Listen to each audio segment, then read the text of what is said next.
Hello and welcome to Behind the Story. I'm your host, Eli Sherman, joined this week by my co-host, Dan McGowan of the Boston Globe. This week, Dan, we have a very interesting conversation that we're going to launch into because college hoops is back. Yeah, we've got a really good Kevin McNamara, of course, has been around sports in Rhode Island, sort of as an institution here. And so to be able to talk about college basketball and then just lots of news right now in the sports world, there's gambling scandal, things like that. And so there's no better person to be talking with. Yeah, well, and without further ado, we will bring in our guest, Kevin McNamara. As Dan mentioned, he's a longtime sports journalist. I'm not that old. Well, welcome to Behind the Story, Kevin. Happy to join you guys. But you do a lot of different things in the sports arena. So I thought maybe just to start, you could tell our viewers a little bit about what you do and all the different things you do. Sure. Well, I was at the Journal for 30 years, and that makes it a long time. That is a long time. I know. I think I typed when Providence had their exhibition game on the weekend that it's my 36th year covering college basketball in Rhode Island. Bless you. But I'm young. I guarantee you, I'm young. But I do have a nightly radio show on WPRI, the Kevin Mack Sports Hour, and also run a website, kevinmacksports.com. And I'm also here at Channel 12 frequently, and a lot of fun. Always joining with you guys. Well, and Eli, can I just tell you that being a wannabe sports reporter, getting to see sort of Kevin McNamara kind of roam the sidelines or be in the arena and everybody knows who he is, it makes you feel very unimportant compared to K-Mac. So. Yeah, if he's there, it's going to be covered well. Exactly. It was scary. I went to the Big East Media Day in New York a couple weeks ago, and I'm looking around. I'm like, Richard Pitino. Richard Pitino is now the head coach at Xavier. He's obviously the son of Rick. I knew him when he was a freshman at Providence College because he was the manager for Tim Welsh. I don't know what year that is, but it was a long time ago, I guess. And now Richard's obviously doing great. So passage of time, everyone catches up. It's one big happy family, I guess. Well, I want to talk about college hoops because obviously Monday is the big day, right? Is that when most teams are launching, they're having their regular season openers, is that right? Around the country. So what are you looking for here in Rhode Island? What's the latest? Yeah, well, we've had a team in the NCAA tournament pretty much every year for a long time now. Last year, Bryant was the one who punched their ticket. This year, I don't know if there's anybody. I think Providence is the best bet. They've totally revamped their program. They have 9 newcomers. We'll talk about it in a little bit, but they can spend big money to acquire players. It's more like the pros than college. They've done that. I like their team. They're very talented. URI swimming upstream in this new you got to pay to play world. And let's just explain that real quick, Kevin. When we say pay to play, because I think a lot of people still traditionally think of college sports as something that's a nonprofit that players do not get paid, but that's changed. Definitely changed. They can be on scholarship, but now above and beyond, the NCAA has a new model where schools can revenue share up to $20 million of their own athletic money. At Providence, it's men's and women's basketball, hockey, some cross-country teams, but the focus is certainly men's basketball. No one knows how much Providence is investing in their men's basketball team this year, but it's new, and I can tell you it's a lot of money. They've been very competitive because you can just see who they brought in.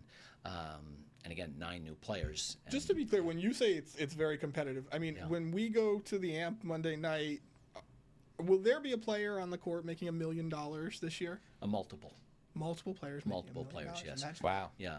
The higher end teams, the nationally ranked teams, top 5, as a matter of fact, Connecticut and St. John's, clearly over $10 million. Wow. There's only 13 players on the team.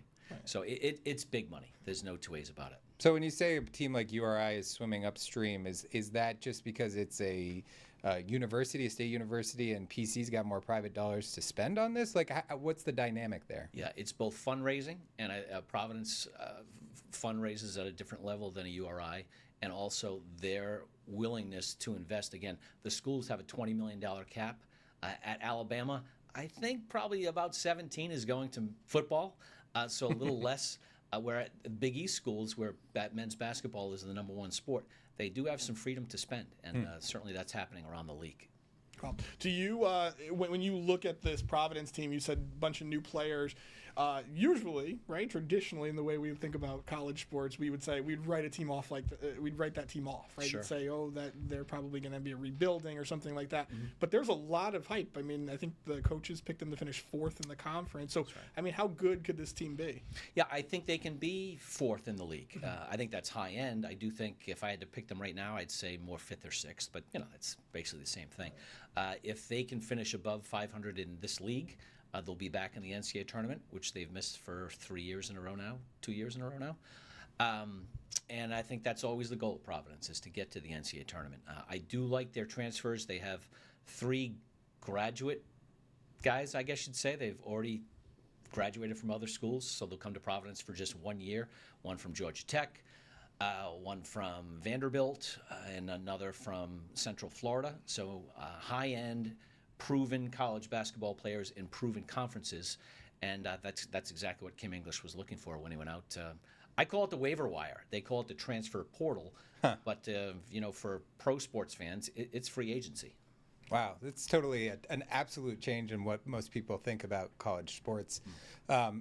You mentioned Kim English after last season. He called it pitiful and embarrassing. What's on the line for him as a coach? You mentioned they missed the NCAA tournament the past 2 years. Yeah, 2 years ago, his first year, they were very close. They had a great player. Should have made the team. It was really close. Devin Carter, he inherited a first-round draft pick, an NBA draft pick. That was fortunate. However, his second-best player, Bryce Hopkins, got hurt. Blew out his knee. If he was eligible, healthy for the whole year, I would think Dan would say they'd probably make the NCAA tournament.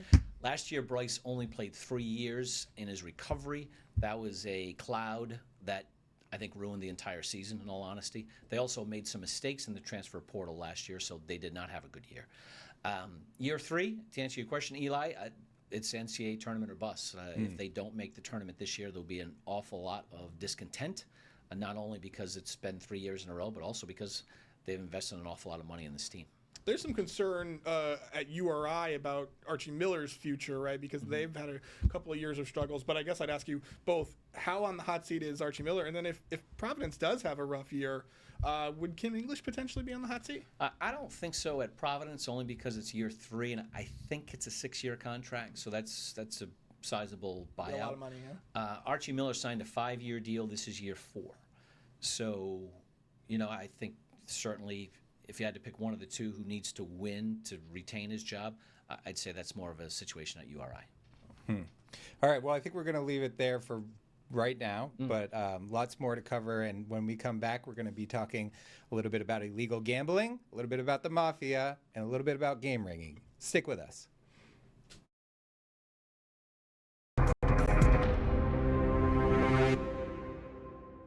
Hello and welcome back to Behind the Story. I'm your host, Eli Sherman, joined by my co-host, Dan McGowan of the Boston Globe. We are talking with Kevin McNamara, the sports journalist to know around town. And it's been a very busy week in sports this past week nationally. I think that the news that has come out about illegal gambling, the mafia in New York, and NBA players and coaches. I mean, it's just been sort of a wild whirlwind to keep up with. And just to set the stage a little bit, I'm going to play a package that my colleague Kayla Fish put together this week that sort of breaks it down. Take a listen.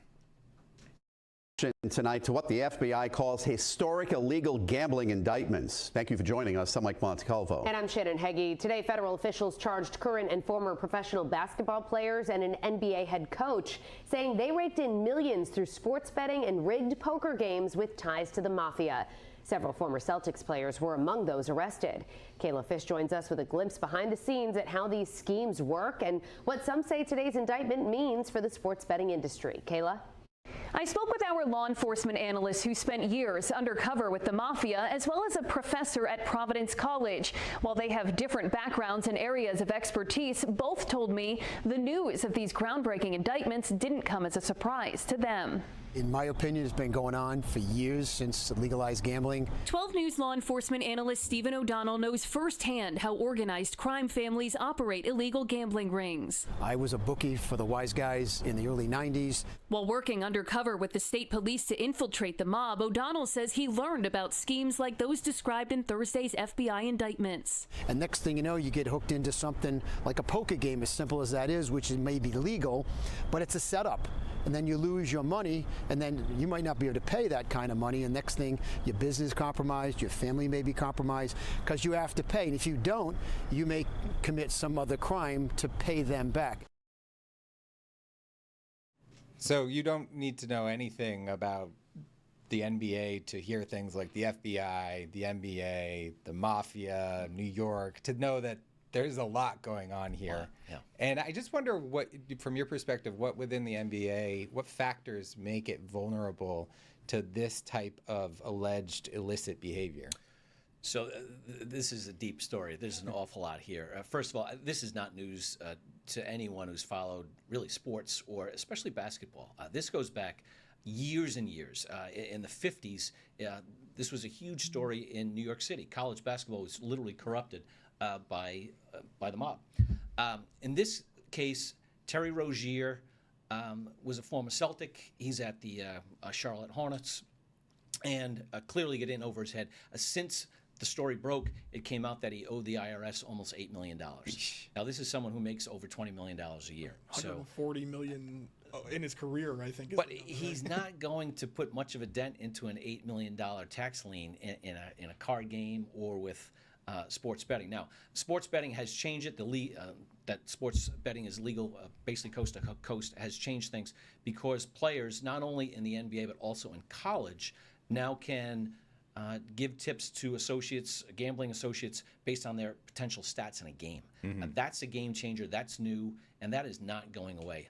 The NCAA would like these prop bets to be able to be pulled off their games, both college basketball and college football. Hasn't happened yet. The NCAA, again, is monitoring Congress, lobbying Congress to get that change. There's no reason to have prop bets in college. Just to put a finer point on that for prop bets, you know, traditionally people think of, I'm going to bet on the Celtics to beat the Bulls tonight. But what we're talking about with prop bets is I bet that Terry Rozier is going to have over 15 points. And depending on how he's feeling that night could sway that, and that's big money you can bet on that as well. Supposedly what Terry did, or what he's charged with, is he told, my friend Eli, by the way, I'm gonna fake I'm gonna fake an injury, so bet my unders. So my 15 points, bet the under. And sure enough, in one game, he took himself out with a foot injury in the first quarter, and he didn't make 15 points. And it seems like with the prop bets, that's it, right? It's the unders that are really into question, because even you're the best player, you're LeBron James, you're Steph Curry in the NBA, you say, hey, I'm feeling it tonight, I'm going to try to score, over 30 points or something like that. There's still other factors in the game. But the unders, if you have under 8.5 points and you're going out in the first quarter, I feel like that's the easy cleanup is just get rid of unders. It is. That said, the unders are, I call them sucker bets. You shouldn't, gamblers out there, don't bet the prop bets. I mean, they're not rigged, but they are in favor of the gambling houses.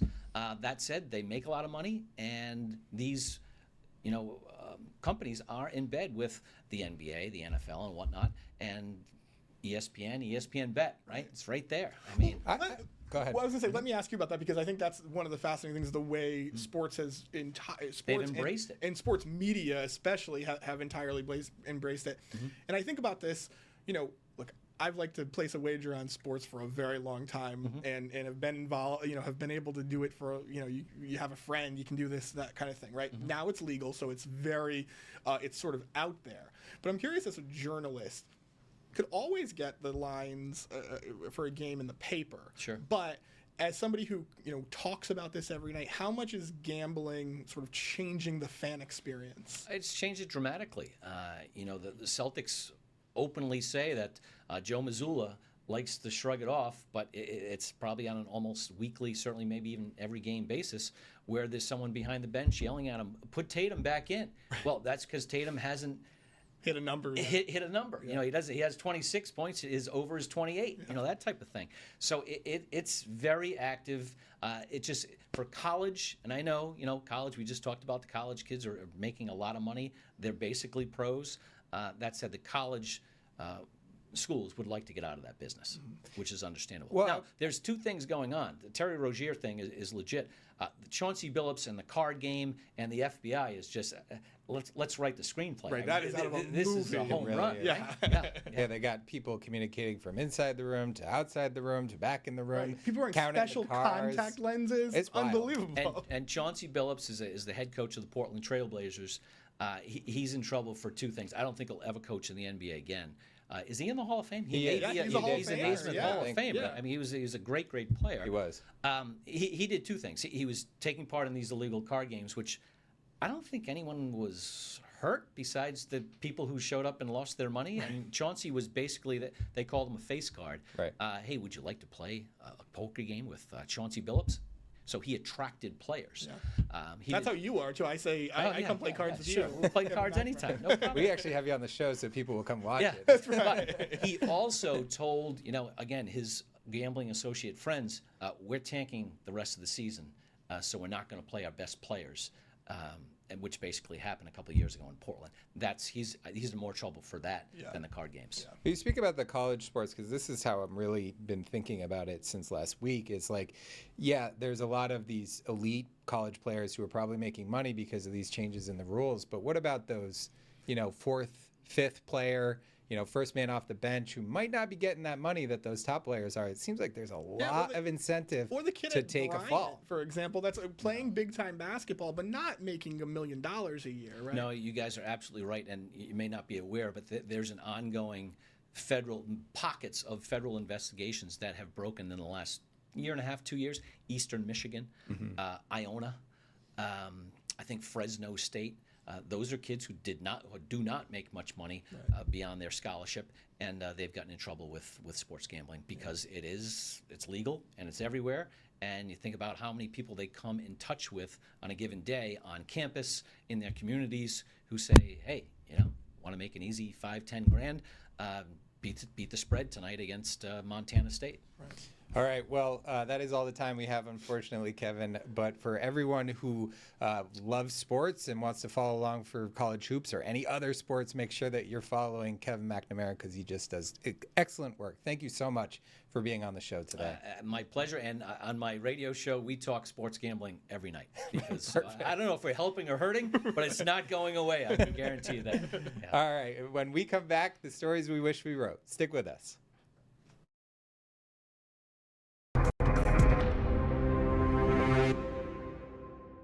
Hello and welcome back to Behind the Story. I'm your host, Eli Sherman, joined as per usual by my co-host, Dan McGowan of the Boston Globe. We're moving into the final segment of our show, The Stories We Wish We Wrote, where we talk and brag about the other stories that we read around the region that we wish that we wrote.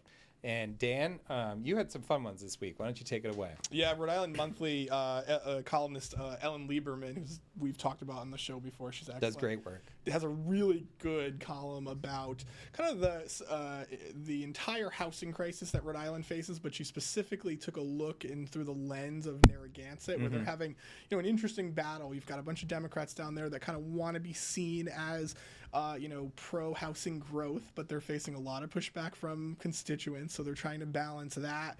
And there's there are people down there who wanted to recall some of that town council because they were very upset about this. So Ellen did a really good job of kind of summing it all up. And then she got this great anecdote at the end of the column where she's talking to the council president down there, and he acknowledges that as the council president of the town, he can't even afford to own a home in Narragansett, which I think it blew my mind. I thought was fascinating. Yeah, and that story, I just wanted to say the title of it so people can go check it out. It's called Why Does Rhode Island Have Such a Full House? So people want to go check that out. She always does such great work, and I feel like she's so good at finding, those anecdotes that really bring together, to life the bigger issue that she's reporting on. And, Totally. And I know that that's a big push for them at Rhode Island Monthly, because I also do some freelance work for them, and the editing process over there is just terrific. I had a really fun one that you'll like, Dan, out of New Bedford, called the Great New Bedford Election Plunking Controversy. And this is by Jack Spillane, and he's been covering New Bedford for a really long time. And what's fun about this is that there seems to be a sort of moving target in how ballots are put out to voters election to election, especially on the council races, where they'll have a list of names and it might say pick 5, and then another year it might say pick at least 5, and it's this moving target that it's sort of just up to whoever the election official is at the time. Or maybe they'll just say, as he points out, this is how we've always done it. Yep. And it's this moving target. And he just, the way he writes is terrific, because he just has fun with it. Very colorful. He had a good time writing that story. And it reminds me of the age-old thing in politics of may versus shall, right? Yeah. Whenever we have, a law passed and we're trying to interpret it, we always have to look for mays versus shalls. Same idea here, depending on what year it is, who's on the ballot, those kind of things. And these local kind of election shenanigans that play out in a lot of communities, whether it's in Massachusetts or Rhode Island, are always have good stories behind them. Yeah, they seem kind of like small potatoes outside of the city, but if you're in the city, you cover these things very closely. It's a big deal. Yeah, it's not only a big deal, it's a really big deal too. Like in most years, fine, everything goes normal, but then a scandal happens, and then you say, how did that person get elected? And then you look at it and you pull it back and you say, oh my God, the system is totally screwed. Yeah.